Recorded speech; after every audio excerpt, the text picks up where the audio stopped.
Enter Talk Radio. You're in to all things music.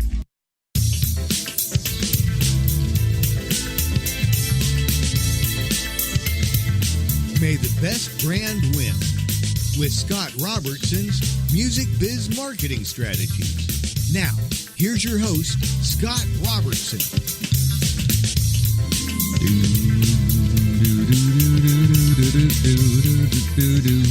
Hey, happy Friday, everybody.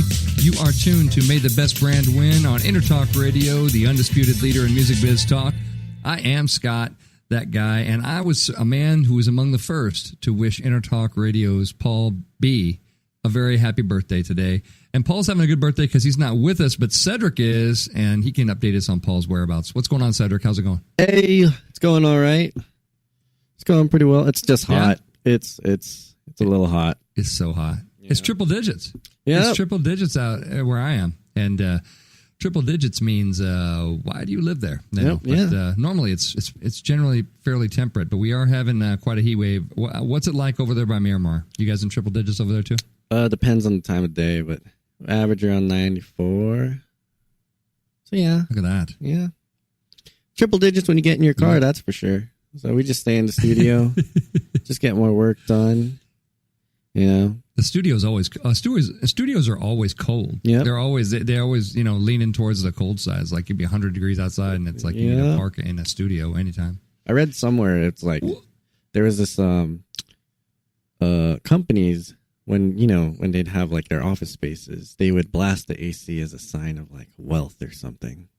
Like, we can keep a sign of wealth. Yeah, like you would keep it like at 68, and like you don't have to. But yeah, I don't know. I always joke to my family that like restaurants that want to kick you out, they gradually they have vents that can aim at your booth, and they can gradually start decreasing the temperature. Nice. So they're like the first, like during your appetizer, your drinks, your main course, it's a comfortable time. But then as you start going towards dessert, you're like, is it getting colder in here? No, if you want me out, you need to turn up the temp. That's all you need to do. Just start blasting the heater on. My ice cream starts melting. That's when I know I need to go somewhere else. That's when it's time to go. But I think that there's something to that. I think that because restaurants maximize the revenue by how they can get people in and out, right? Yep. So if you're sitting there and you want to discuss, the history of the world and all world events while you're sitting in your booth or whatever, that's not good for their business. So I always thought that if they had like focused, aimed air conditioning, they could gradually convince you to move out. And then if you said, "Oh, it's getting cold here," "Oh, really? Is it cold by you?" Because it's been the same. It's been the same temperature. It's not like we've been lowering the temperature slowly to try to kick your butt out of the restaurant. That's not what we do here. Because we believe in quality customer relations here at IHOP or wherever it would be. There we go. Well, let's get moving on the show. This is May the Best Brand Win, and it's episode 64, which I entitled Outside the Box. The reason I wanted to do a show about this is it's a cliche, but not a lot of people kind of know where it comes from, and not a lot of people who ask for it are actually really want that. So it seems like everybody's looking for bold, creative. I got a request for proposal this week from a well-known company that said, "We are looking for bold, creative, outside-the-box ideas to break through the clutter and noise. Bum, bum, bum. CEO's happy. We've used enough buzzwords, and let's go get cocktails." But what if I told you that your outside-the-box ideas might make your conservative butt super, super duper uncomfortable in your cushy office chair? Because great marketing is rarely safe marketing. And human beings like safe.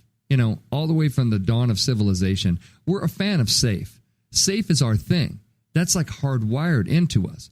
And when you do things that aren't safe, people react in a number of different ways, sort of the fight or flight psychological, reactions that we classically talk about. But in this episode, we're going to tackle the paradox of what most companies want, yet are probably going to be too afraid to actually implement.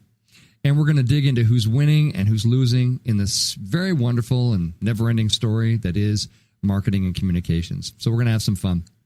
So I call it outside the box, but where is this box? What is this thing that we're talking about? So, thinking outside the box is a thinking process, which comprehends the implementation of an unusual approach to the logical thinking structure. It's a procedure which aims to escape relational reasoning and thinking. It's a metaphor that means to kind of think differently, unconventionally, or from a new perspective. But it actually comes from a puzzle. It comes from a 9 dots puzzle, actually, that was popular in the 80s and 90s. It was popular with the Disney company. A lot of different companies used it. And I urge you to go to Wikipedia so you can read more about this. But this 9 dots puzzle creates this box, and the idea is some people would think inside this box, and actually the box is you can kind of see it there how the box is created, but how people will create this is sort of different. This is one of many solutions to the puzzle. Sort of is to find a different way to connect the dots, but you can do it sort of outside the lines. So, anyway, that's the 9 dots puzzle. I urge you to go to Wikipedia and check it out. Anyway, that's where the box is this. The origins were this 9 dot puzzle. Very, very cool stuff. Very cool stuff. But here's what I want to talk about when it comes to outside the box thinking. The box is not the same for everyone. The box is, and when people, obviously it's a cliche, it's a management cliche. The box is different for everybody. My interpretation of what is going to be creative and outside the box is going to be very different than other people's. If you're, and it comes up in the subject of brainstorming, by the way, too. But I do want to suggest to you that everybody's box is going to be a little bit different. And the box that we're talking about has a few different things that kind of make up its parameters. Obviously, one is going to be the comfort zone of everybody in the approval process. Not just you, not just the marketing team, but everybody that's going to have a say. Is legal looking at the box? Yeah, absolutely. Legal definitely watches the box. Legal wants to make sure that we stay inside the box and out of the box-like courtroom. That's their job. And so they want to make sure that we stay out of that box as much as we can. But, the box for the CEO is going to be very different too. Different things on the CEO's mind. If it's a publicly held company, obviously thinking about shareholders, thinking about shareholder value, thinking about, CEO has a lot of different things, on his or her mind that is, that are really important to consider.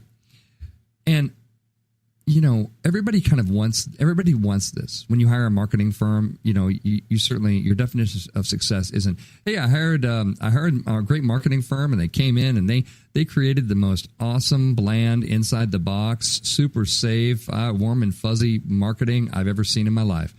And it didn't cut through the clutter or anything and the noise, but man, I tell you what, we didn't get sued and it looked like marketing and it looked so good, right? Nobody says that. Everybody says, I want bold, creative, out of the box ideas. The RFP I got this week, bold, creative, out of the box ideas to break through the clutter and noise. Well, my very first question back to someone that asked me that would be, are you actually prepared to implement what is going to be a outside the box solution and ideas? Being different and standing apart, as we've talked about a number of times in this show, is not a comfortable position if you're a human being. It is not. Try walking outside without pants on. Everybody else is wearing pants. You have no pants. You are outside the box of pants. The pants box, you're outside of that, but not in a comfortable way. You're outside the box in a way that brings the police department to you and screams and shouts, and probably you end up on YouTube. I mean, things happen, right? Consequences from that. So what I want to suggest to you is when people say that they're looking for out-of-the-box ideas, bold, creative, out-of-the-box ideas, what they actually mean, and this is what everybody actually means, is creative outside the box within the confines of, our ability to actually implement it, within our comfort zone. So the box is really a comfort zone. It's not a box of traditional thinking at all. It's a zone of comfort. And it's extraordinarily important for you, the marketer, to know the difference. Very, very, very important for you to know the difference between these things, especially if you're managing client relationships. And I would submit to you, if you are in-house, let's say you're a director of marketing and you have to push this all the way through your internal clients and up the chain and possibly to a board of directors and yada, yada, yada, all through all that kind of stuff, then, you must understand and spend some time getting to know what that comfort zone is.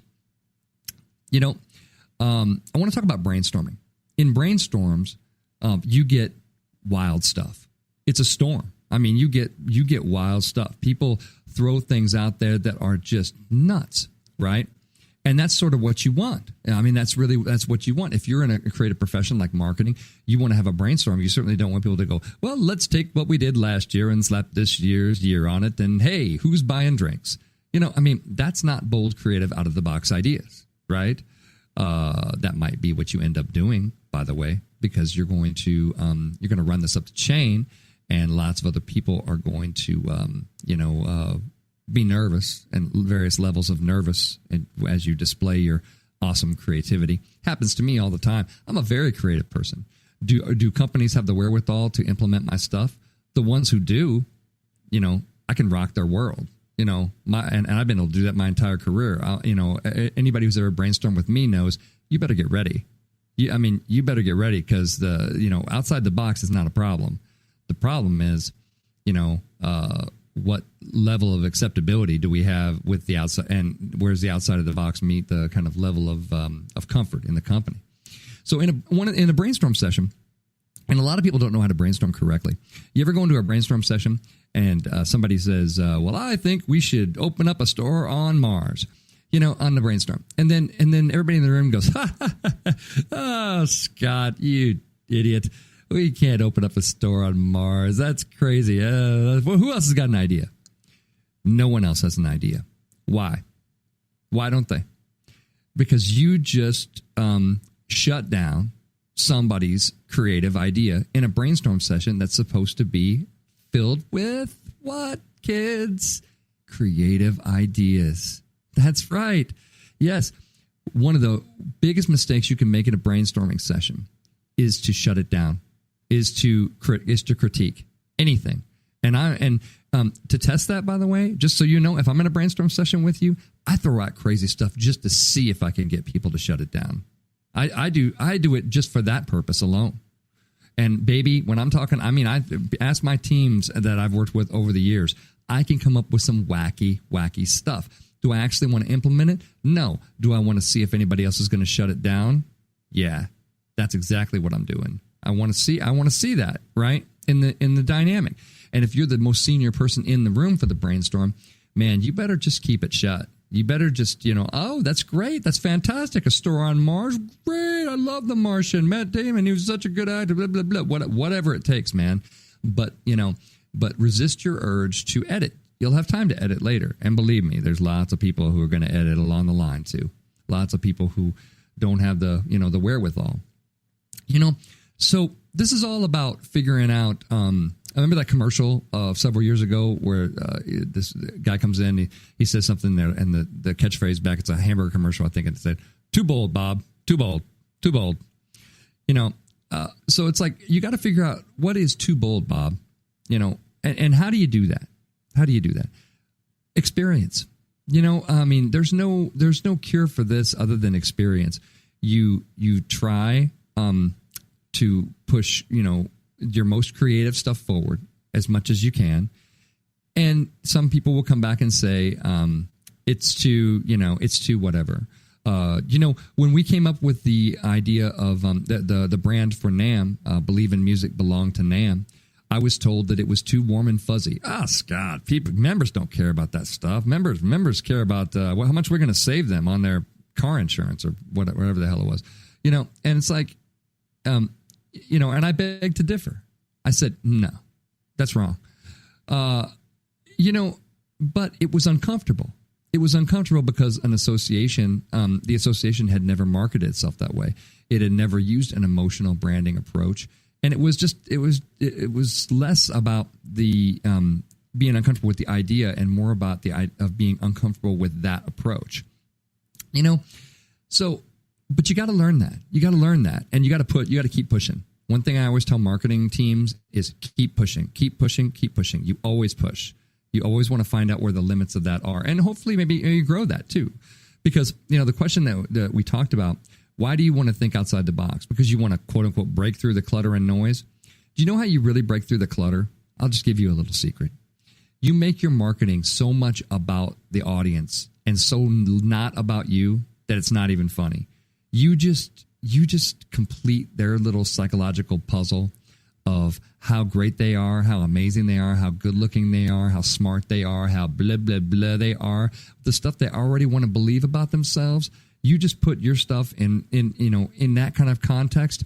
And now you're really talking. Now you're cutting through the clutter because people will walk through fire to validate, their own I am statements about themselves.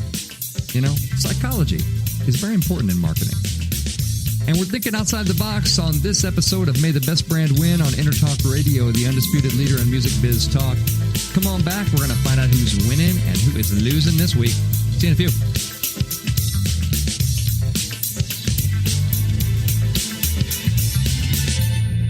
Are you serious about your music? Are you ready to run with the big dogs? The experts at Pitbull Audio have the gear to get you into the game. From leading manufacturers like Mesa Boogie, Fender, Pioneer, and American Audio. To sound your best, you need the best. Pitbull Audio can deliver in rehearsal, on stage, and into the big time. Dropping beats, shredding guitar, or making the crowd roar. Whatever you dream, Pitbull Audio can help make it happen.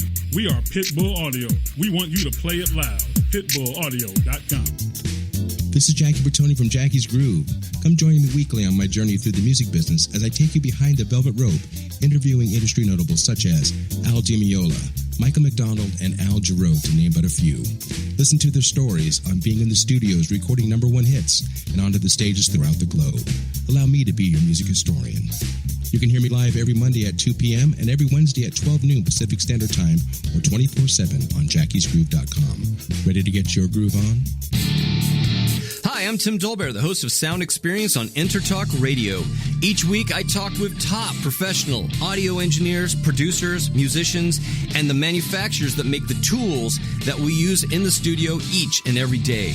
From capturing the perfect take to mastering your final release, and the tools and how the pros use them, we are going to dive deep into their process and learn from their experience. I look forward to you joining us each week on Sound Experience with me, your host, Tim Dolbear. The Moyer Entertainment Group, in conjunction with Ableton, Taylor Guitars, and TRX Cymbals, is keeping music in our local schools and presenting local talent to the world through the Temecula Valley Music Awards. Submissions for entry into the TVMA 2017 season are now open in all genres, including a youth category for artists under 18 for the October 7th Star-Studded Awards Show, where 100% of the proceeds go towards supporting local music education in the Temecula Valley. Details, tvmawards.org.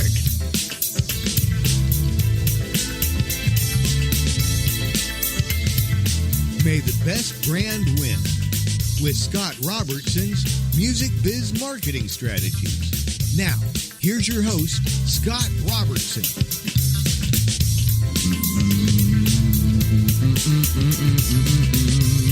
Hey, happy Friday, everybody. You are back for segment 2 of May the Best Brand Win on Intertalk Radio, the undisputed leader in music biz talk. I am Scott. We're talking about outside the box thinking. In the box, right near Miramar Air Force Base in San Diego, California, is Cedric the Mixer. How's it going, Cedric? It's going all right. Stuck in the box. Good. The box is cooler on this side, though, than outside the box currently. So, yeah. No doubt. At least it's a cool box. That's what I'm saying. Yep. But well, hey, let's dig. Oh, no, go ahead. Some of the ideas you got are on fire, and they're outside of the box. So maybe you're to blame for the heat wave. I might be. Just it's all centered around South Orange County. Well, let's dig into who is winning and who is losing this week. My goodness, we've got a lot. Health professionals have reported cases where people have put sunscreen on their eyeballs to watch the eclipse. Yes, ladies and gentlemen, this is a story. This happened. So, there were patients that showed up at the clinic and they put sunscreen on their eyeballs and they said they were having lots of pain and they were referred, to an ophthalmologist and that kind of thing. Yeah, So this is losing. This is one of those all of humanity is losing type of operations here. It is strange to believe that this is happening, but apparently some doctors in Virginia have also reported patients complaining of applying sunscreen to their eyes. Yeah. So I'm just gonna leave that there. That's losing on a planetary scale. Should that be a widespread thing? But that's my latest fun story about the solar eclipse. You know what? Let's talk about Hurricane Harvey and some people who are winning and losing around this Hurricane Harvey. Obviously, we all watched with great concern as this storm made landfall last weekend. Still, wreaking havoc with rain, and just the photos from the Houston area are just heart wrenching. To see what's going on with Hurricane Harvey. But a couple of companies have jumped in the right way, and a couple of companies have jumped in and been losing. So Anheuser-Busch is a winner, a big winner. They stopped canning beer and they started sending canned water to Harvey victims. And some people were being critical of them because they left the Anheuser-Busch logo on the can or whatever. I don't know. I mean, I think it's not like I'd put the logo on the can. It's their resources for their company that are going to do it. And, it basically just says water and you got to put something on the can. I mean, you want somebody to know that, we are dedicating company resources to doing this. I think it's totally appropriate. But Anheuser-Busch's Georgia factory produced thousands of cans of water to ship into flood ravaged areas. And I say that's winning. I say that's a good thing to do. And I thought it was a great thing that they were doing that. On the subject of water, while we were, a Best Buy in Houston was selling bottled water to its affected consumers for $42.99 a bottle. $43 a case of water is on sale at Best Buy outside of storm-ravaged Houston.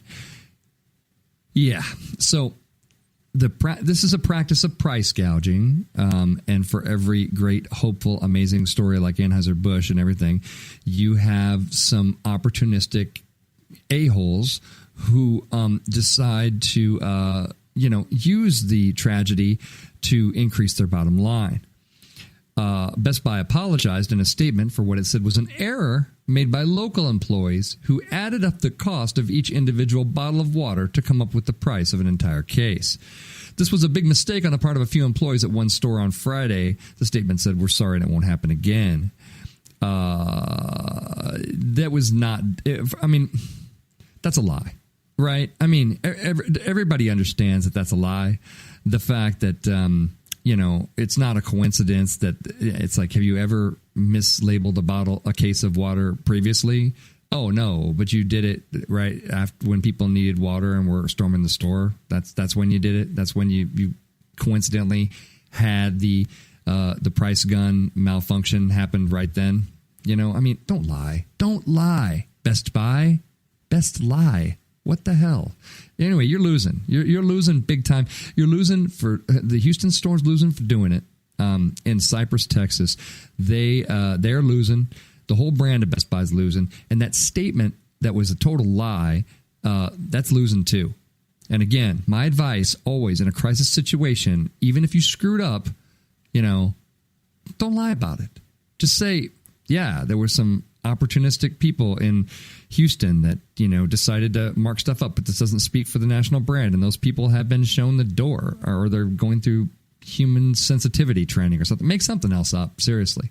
That's awful. Losing. Best Buy. And then finally, on the Hurricane Harvey side of things, and I really like this one, Chick-fil-A. There's lots of photos of Texans that have been displaced by Hurricane Harvey, but this one was pretty awesome. It was a manager of Chick-fil-A, and Chick-fil-A tends to do it right.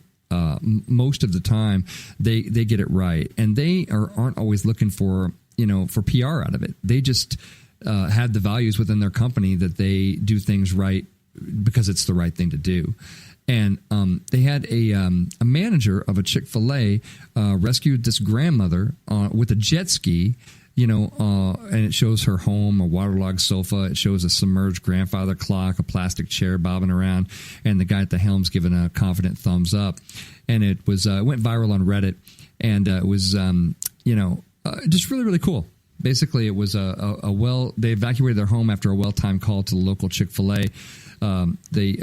Spencer called the local Chick-fil-A where the couple are regulars, and the manager sent a boat to help evacuate them. But with limited space, the two were forced to leave their possessions behind. And I just think that's so cool. One of the managers of Chick-fil-A sent the husband to pick him up on a jet ski, and that's the kind of thing, it's good stuff. I mean, that's good stuff. Even in the face of tragedy, you have people behaving like that. Anyway, lots of I guess there's some good and some bad that comes from the big storm. YouTube is giving itself a big makeover. It's got a redesigned mobile app. It's got a new logo, a fancy new logo, which looks very similar to the other logo. It has kind of a different font. They call it a cleaner look, and it features a new dark mode for nighttime watching. Nice. Haven't tried the dark mode, got to say. But anyway, they how the logo used to have the U and then the tube in the big red square that looked like a TV tube? Well, now it's basically the play button on the left-hand side, the play icon, the triangle that we all sort of know as play. And then YouTube in sort of a different, little more modern font. They said they did a cleanup version of the word, mark, and icon. Was designed to be more flexible across devices of varying screen sizes. And on smaller screens, YouTube can use the icon alone just to abbreviate its logo, which makes it kind of easy to spot. You can kind of see what they do with it, which is kind of interesting.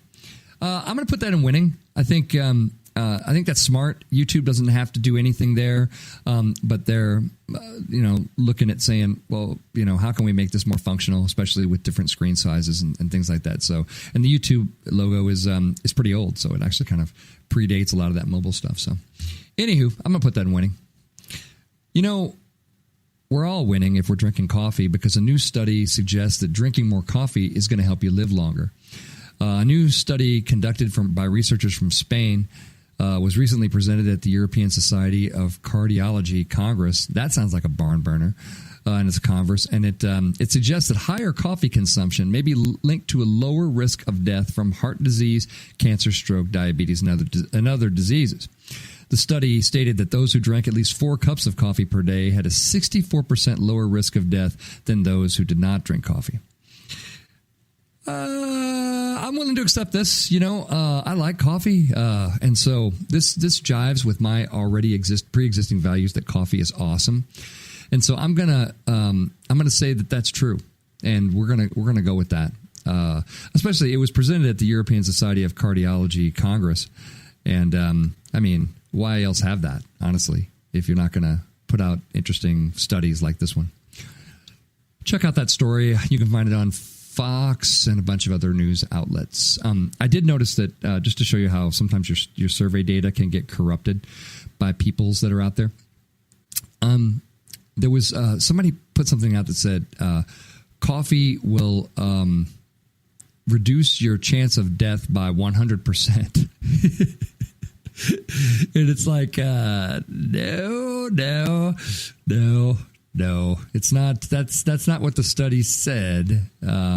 Drinking coffee, and you have to drink a lot of it. It's drinking more coffee, and it would help you live longer.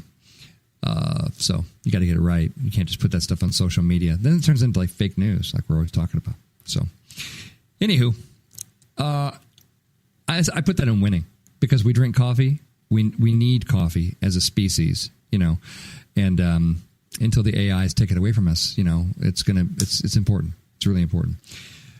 Burger King, I think, is winning this week. They've got an interesting thing that I thought this was outside the box thinking. This is pretty outside the box. This is cool. It's a marketing stunt, of course, and it kind of involves some public shaming from customers about themselves in order to get free food. which sounds okay. I get it. So it's called the Whopper Severance Plan, and it offers a free Whopper to the first 2,500 people who publicly confess on LinkedIn that they were fired. See, the idea is the burger is fired, right? Flame grilled and all that. It's cooked with fire. So anyway, that's kind of interesting. But they're trying to get people that are bold enough to post, I got fired, I want a free Whopper, hashtag Whopper Severance on their public LinkedIn pages. So anyway, it's kind of funny. It kind of reminds me of their Whopper Sacrifice campaign from a little while ago. But anyway, Adweek covered that as well. You can definitely check that out. Here, why I think that's outside the box is the fact that, none of that has anything to do with the hamburger, right? So you have to be thinking about, an idea and then finding a way to kind of tie in the hamburger intrinsically, right? But it's definitely outside the box. I wonder if they got a lot of people to do it or not. If you got fired, would you do that just to get a free Whopper? I don't know. And then the biggest point that I had when I saw it was, now, if you got laid off, is that also fired? I mean, you no longer have a job, but do you have to be fired, terminated, fired, or is laid off okay? If you just get laid off, do you get onion rings or something, or if you get laid off, do you just get a small fries or a Coke or something? They need to have something in there for laid off, because it's much more likely in sort of the litigious America that is today that you're going to be laid off other than fired, unless you, I don't know, do something, unless you're behaving badly or what have you. But anyway, I think that's winning. I think that's winning, and it's definitely an example of what we're talking about today when we're talking about outside the box thinking. Who else is winning is Ford. My goodness, Ford. USA Today put a survey out, or some Kelly. Actually, they pushed a story from Kelly Blue Book's list of most popular vehicles sold in each state based on new car registrations last year, and the Ford F-150 is just everywhere. Apparently, I mean, when you see this map, it's crazy. I mean, the Ford F-150 is the most popular vehicle in every state in the center of the United States, all the way to both coasts. And, obviously that's based on car registrations. I had no idea the Ford F-150 was that popular in that many states. I mean, yeah, I'm from Missouri, and I get the fact that F-150s win in Missouri. Believe me, growing up there, I get that. But it wins in, Georgia. The F-150 wins in Idaho. The F-150 wins in Louisiana. It wins in Minnesota. It wins in Mississippi. It wins in Nebraska. New Mexico. I mean, wow, right? Ford F-150 winning. Ford seriously winning. If you look at the map, you'll be blown away. And what I said on Facebook even was, I was like, man, Ford looks like they're selling more Fords than anything else, in the majority of the country. Aren't they always in financial trouble? I mean, aren't they always like, oh, we don't have enough money, we need the government to come bail us out or whatever? It's like, they're selling a lot of product, so I don't know. Just if Ford, if you're listening, if you need a PR firm, I'm in Rancho Santa Margaret. No, I'm just kidding. F-150, folks, just look into it. That's all I'm saying. Oh, and by the way, Ford winning. Thank you. Levi's is, maybe winning. I don't know. They're playing around with chatbots on their website, right? And if you don't know what chatbots are, they're kind of these little digital interfaces that kind of have machine learning that goes on. And if you just got goosebumps and started thinking Skynet, you're in the right ballpark. That is where machine learning ends. When they learn to kill all of us. The last lesson is, how do we kill our creators? And then that happens. And then we all have to find a way to go back in time, of course, and find out where it just all went wrong. I've marked a few things on my Facebook page, by the way, of seminars I've gone to and the right people to take out at the right times when that happens. Just so anybody is out there and needs to know. I've got some notes of what we need to do. But anyway, back to Levi's and its crazy AI chatbot. So it helps shoppers find jeans online. They put in a few, parameters, and then the Levi's chat bot will like recommend what jeans will fit their body, best. It's an artificially intelligent virtual stylist. It converses with online shoppers, and it offers jean recommendations based on style preferences and fit. Okay. As long as it stays there, I think we're winning. If it starts learning, how to shut off the air in somebody's, office building and pump poison in, now we've got a problem. Right. So computer scientists, you're winning as long as you don't teach them to kill us. That's what I would say. And the last thing I want to say is, in terms of winning, is emails. 40% of consumers want emails from brands to be less promotional and more informative. They're very sick of hard sell email messages that aren't informative enough and irrelevant, and they'd rather get offers, and they'd rather get, half of consumers feel like marketers send too frequently. This is really important data to pay attention to, especially if you want to be winning with your email. You need to know that customers want the stuff to be less promotional, more informative. We'll get back to that later. But right now, you're listening to May the Best Brand Win on Intertalk Radio, the undisputed leader on Music Biz Talk. Come on back. I'm going to give you some tips to be bold and outside the box.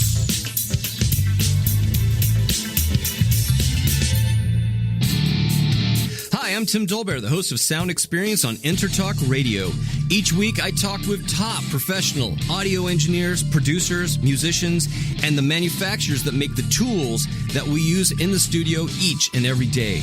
From capturing the perfect take to mastering your final release, and the tools and how the pros use them, we are going to dive deep into their process and learn from their experience. I look forward to you joining us each week on Sound Experience with me, your host, Tim Dolbear. Are you serious about your music? Are you ready to run with the big dogs? The experts at Pitbull Audio have the gear to get you into the game. From leading manufacturers like Mesa Boogie, Fender, Pioneer, and American Audio. To sound your best, you need the best. Pitbull Audio can deliver in rehearsal, on stage, and into the big time. Dropping beats, shredding guitar, or making the crowd roar. Whatever you dream, Pitbull Audio can help make it happen. We are Pitbull Audio. We want you to play it loud. PitbullAudio.com. Make this your vinyl night.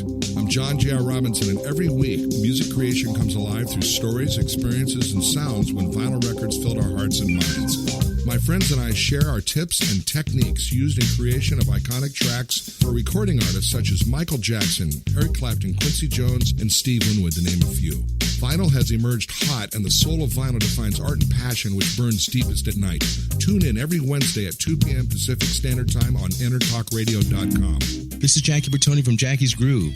Come join me weekly on my journey through the music business as I take you behind the velvet rope, interviewing industry notables such as Al Di Meola, Michael McDonald, and Al Jarreau, to name but a few.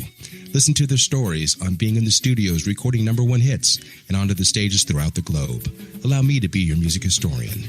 You can hear me live every Monday at 2 p.m. and every Wednesday at 12 noon Pacific Standard Time or 24/7 on jackiesgroove.com. Ready to get your groove on?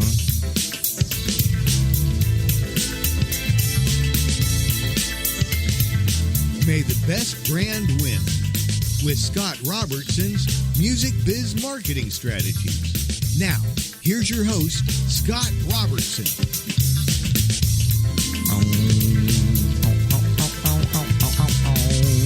Happy Friday, everybody. You are here with segment 3 on May the Best Brand Win on Intertalk Radio, the undisputed leader in music biz talk. I am Scott. We just talked about all the people who were winning and losing all over the place. With us today is Cedric and Paul. Everybody's back. How you guys doing? We're good. This is Paul. I just got back from washing sunscreen out of my eyeballs. That was a mistake. I don't recommend it. But it's better to be safe than sorry. Man, I read that one and I was like, I want to put it in losing, but I was like, I'm not sure what to say afterwards, because that's just that one just speaks for itself. That's just here. It's over. You just like, huh? But I mean, if you're a medical technician and you're dealing with that situation, I don't know how you do it with a straight face. I mean, you must have to dismiss yourself. I mean, I get that you took the Hippocratic Oath and everything, but there's at some point where you're just like, I'm sorry, what? Sir, did you You didn't breed yet, did you? Did we catch you early enough? Did we catch you early enough? We're offering. So there's another procedure I'd like to recommend. Yeah, we're giving it away for free.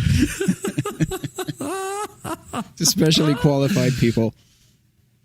Oh my goodness gracious. That's just special. And then there's a bunch of stories too about all the people who got sold the fake glasses, the fake eclipse glasses, and burned out their eyes, or that kind of thing. And that's just sad. That's sad, but people just trying to make a buck with the eclipse glasses. But the sunscreen on the eyeballs, it's just not right. It's just not right. Maybe it's the same group of people. Maybe they got burnt with the crappy glasses and this was their plan B. Look, kids, we're going to be double safe. We're going to put sunscreen on our eyes. Here we go. Mommy, it burns. Mommy, it burns. My eyes, the goggles do nothing. That's an old Simpsons quote. My eyes, the goggles do nothing. Oh, man. You having a good birthday? That's what I want to know. Yeah. Pretty good so far. The other thing that cracked me up today, you're talking about the Anheuser-Busch water, which was a good move, but of course the internet is a brutal place and memes are brutal. So, I saw a picture of it just on the way here that said that Anheuser-Busch is finally labeling their beer correctly. That's kind of funny, but gosh, that's nice of them to do that, Yeah, for sure. And and not the first time that they've engaged in that activity either. But there's all kinds of people. Why did they put their logo on it? Why did they put their logo? It just like they're looking for credit. I said because it's corporate assets being used to produce a product. Why does the Red Cross have to put that stupid red cross on everything? Yeah. And I think everything sounds better if you add idiot at the end of it, by the way. You're like, because, idiot, it's that's why you don't put sunscreen on your eyeballs, idiot. That's what I'm saying. Wow. Can I get a happy birthday, idiot? Yeah, happy birthday, idiot. Oh, that felt great. There we go. That could be like a ringtone. You could save that and put that on your phone. I think I might. Like the chick last week. I don't know if you heard last week's show about the lady in front of us that was like, "You're ruining our vacation." Oh yeah, on the plane. I tried so much to make that a ringtone. That would have been the best ringtone ever. He would be like, "What is that? What is that annoying sound?" I was like, "Oh my god!" It was just. It's such a conversation starter for that story. If you in Radioland, by the way, are confused about that story, check out last week's episode where I talked about the idiots in front of me on the plane who kept saying, "You're ruining my vacation." Anywho, let's give you guys some tips, shall we? We're here at episode 64, talking about outside the box thinking and stuff. And these are your tips to be bold and be outside of that box, right? Tip number 1. Don't, and I already kind of said this earlier, but I just want to reinforce it, is that don't put any limits on your brainstorms. One of the biggest things that I hear from marketers around is, we don't get any creative ideas, or we're not getting a lot of creative ideas. And then you want to ask the question, well, how are your brainstorms? Are you, when somebody comes up with that really incredibly stupid and it's never going to be implemented idea, do you go, do you guys all start laughing and go, and not in a happy, fun way, but like in a critical way, and then go, no, that's, Scott, you silly goon, that's never going to fly. And then crickets after that, right? Crickets. Oh, come on, guys, where is our creativity? It's like you took a shovel to the head of our creativity when you did that. That's how you do it. Just so you know. So don't put any limits on it.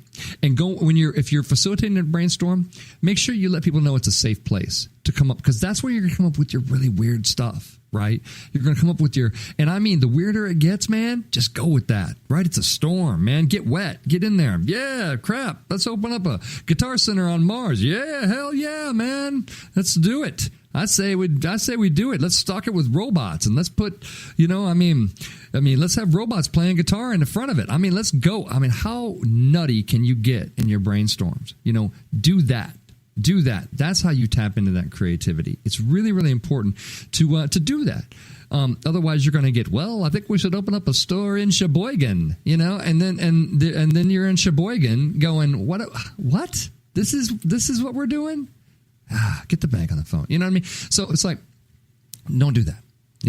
If you want creative, you want to be bold, you want to be outside the box, you'll have time to edit later. And believe you me, there's lots of people, like I said, in line that are going to be there to edit along the way, because everybody's got an approval process, and the approval process goes from, you got to pitch it to your boss, and you got to pitch it to his boss, and then you got to pitch it to his or her boss, and you got to pitch it to their boss, and then you got to pitch it to somebody else's boss, and you got to pitch it to the bosses and the boss's personal assistant and the board of directors for the boss, and the people that are bringing in the coffee for the board of directors, they also get a say, and everybody gets a friggin' say. And by the time you get done, it's like, you've designed, a perfect compromise on your marketing. And then you get RFPs that say, we're looking for bold, creative, outside the box ideas to break through the clutter and noise. And it's like, no, you're not, but I'm just saying, don't put limits on your brainstorm is my first tip. So number 2, know your client, and that means your internal clients too, by the way. If you're reporting to the CEO, I am talking about that person. Know that industry. Know your tolerance for bold. If you're in a very conservative industry, if you're a retirement planning company, if you're a retirement planning company and everything's very conservative and there's all kinds of regulations on what you can say and forward-looking statements that you can say and that kind of stuff, well then, you're outside of the box. In your industry is probably not going to be like Domino's Pizza, right? There's nobody that watching Domino's Pizza other than the FTC to make sure they don't make crazy claims, or FCC to make, false advertising claims, right? But if you're in one of those regulated industries, you got to know that your box is going to be, less tolerant of, some of the creativity.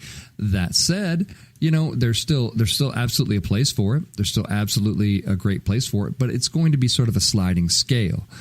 And I think a lot of people don't understand that. I think a lot of people think that there's just one box, and it's just like, how many people came to me at NAMM and said, what Google does, Scott? Google does this, and Google does that. And why doesn't NAMM do the same thing that Google does? And I said, I've got several billion reasons why we don't do what Google does. And they're all in the shape of dollars. And they're all called massive amounts of resources, ridiculous amounts of programming resources, expertise, strategic partnerships. I mean, how many reasons would you like to give me why we don't do the things that Google does? Don't compare a trade association for the music products industry to Google. They are not the same business model. They don't make the same money. They don't have the same objective. They don't do anything close to the same. So just because, some person in the organization has an idea, I saw that Google did this and it was wonderful and holy crap, we should do it too. Great. Fine. Magical. But that doesn't mean it's necessarily in our box. It's going to be the right thing for us to do. And it's really, really important to know yourself, your industry, and again, that tolerance for what we're going to call the bold, the brave and the bold.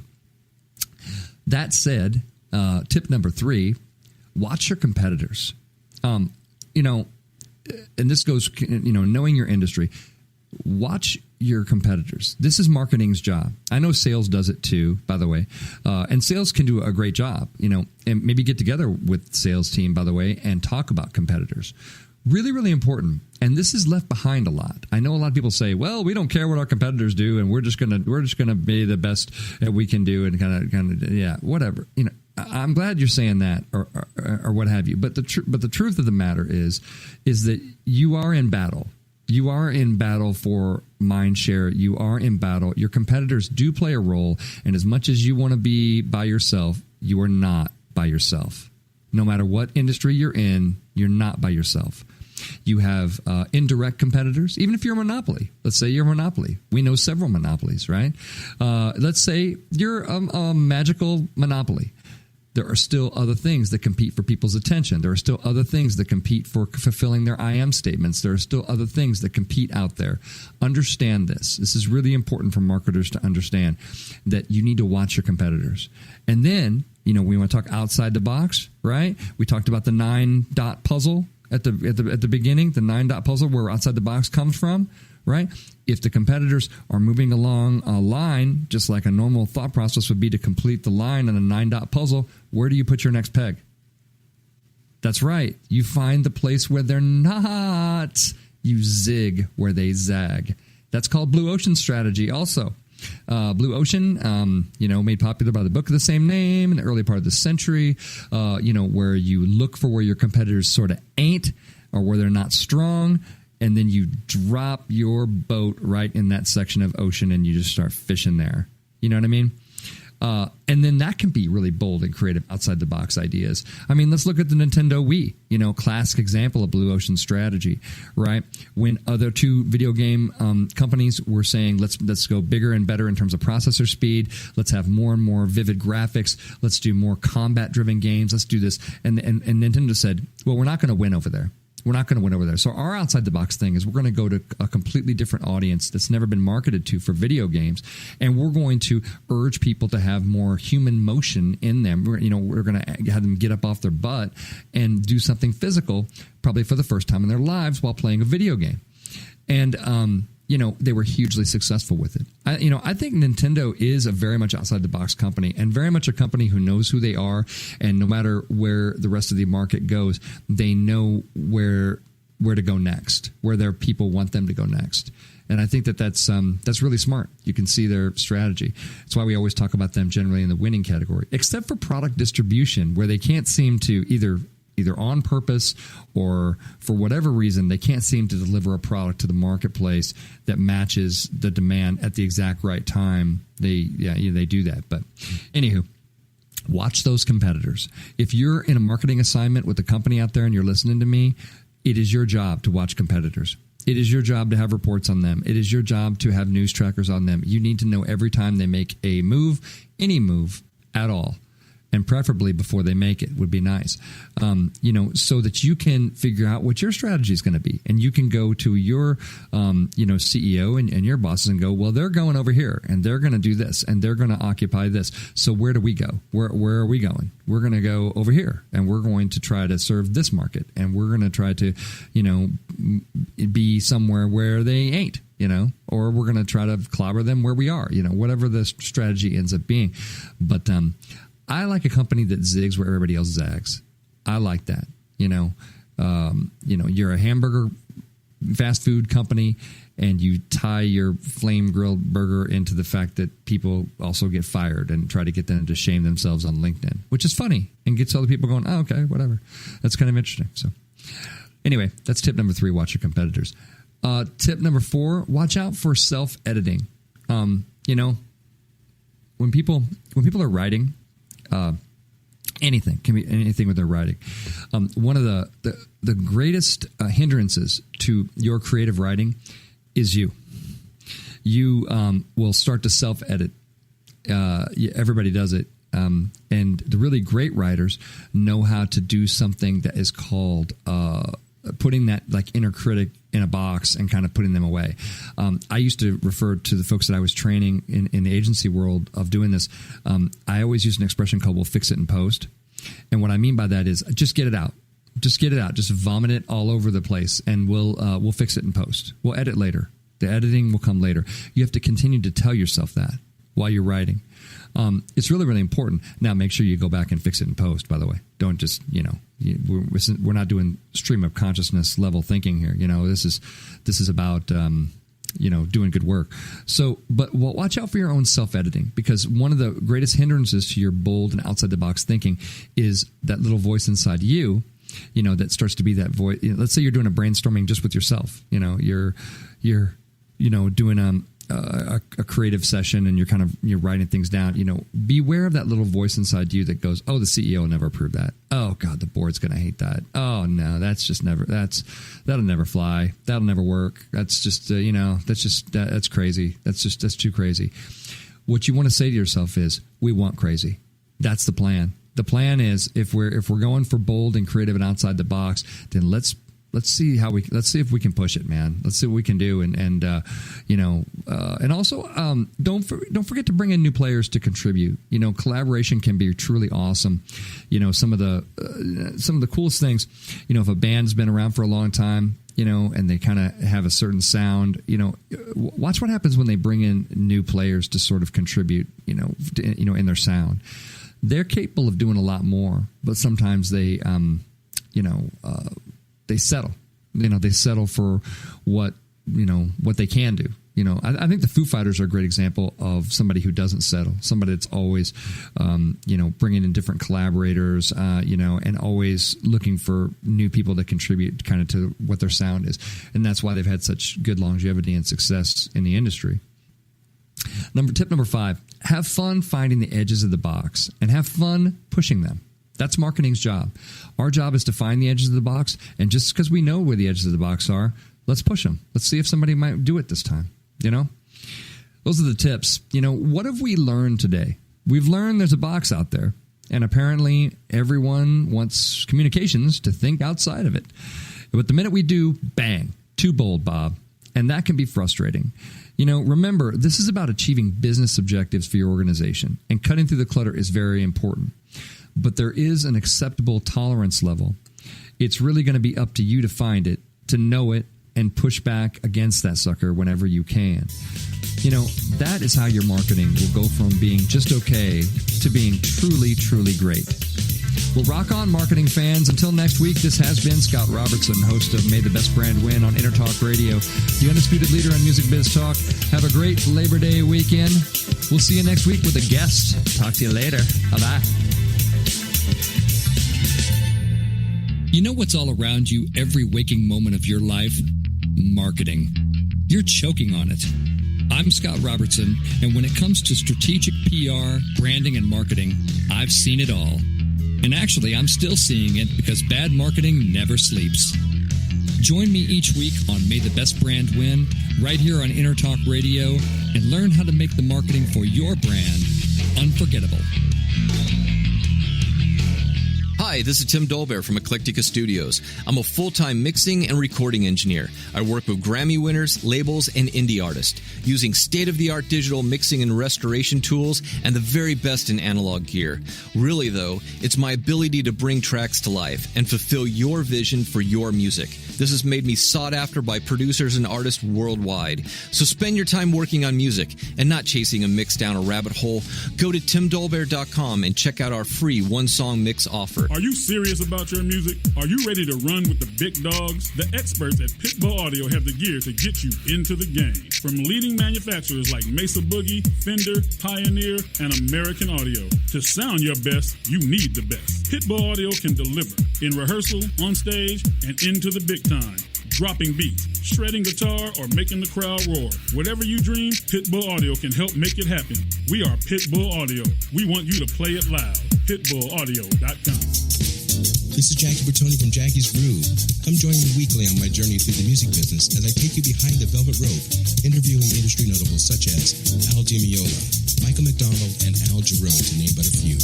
Listen to their stories on being in the studios recording #1 hits and onto the stages throughout the globe. Allow me to be your music historian. You can hear me live every Monday at 2 p.m. and every Wednesday at 12 noon Pacific Standard Time or 24/7 on jackiesgroove.com. Ready to get your groove on?